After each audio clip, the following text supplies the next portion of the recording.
Alright, this is a it's a discharge valve here. Looks like it was on the low pressure side. Strap it in a vise. The other one probably won't come apart as easy as this. The high pressure side really takes a beating. So what we've got here is our spring and the bumper. And what we're concerned with in this area right here is how much of a groove we have right here. And this is not that terribly bad. Sometimes it'll wear way down. This has a slight little groove on it. The high pressure side may look a little worse. We may have to replace it. This is known as a bumper. The disc. Finally, our seat. You want to look on here and make sure that there's no missing parts. Sometimes you'll actually see that the valve disc will actually break. Get a piece missing right out of it. So this seat looks good, although we'll have to hand lap it. It'll be fine though. See how lucky we are in getting this guy apart. It doesn't want to come apart real easy. I'm not going to waste a lot of footage on this. I'll get it apart with the torch on the bottom side. And lo and behold, it's coming apart.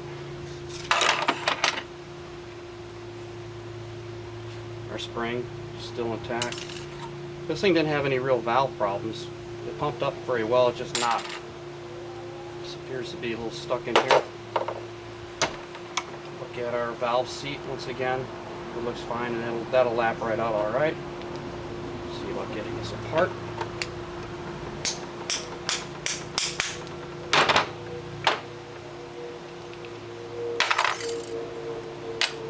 Well, it's pretty charred up. It's beat up. It'll be fine.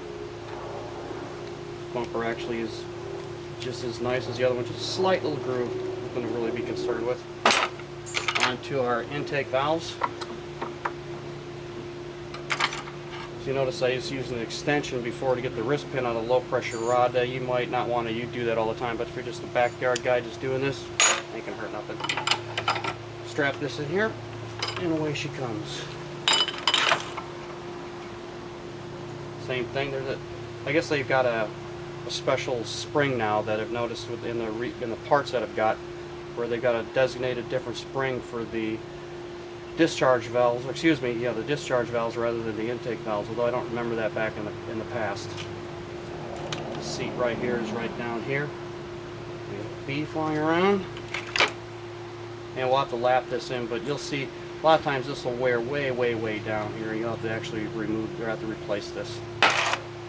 And back to our bumper here. There's just more of a mark on here from where it's been riding, and then where the other area is just dirty. You can't really even feel a groove at all. And onto the high pressure intake valve. You can tell by how dirty it is.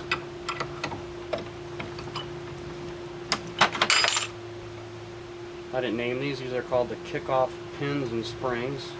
We've got new ones, so we'll be replacing these. Got to get this stud out of here because we got to be able to lap this seat. And with this stud in here, we're not going to be able to lap that, so we'll have to try to get this out of here.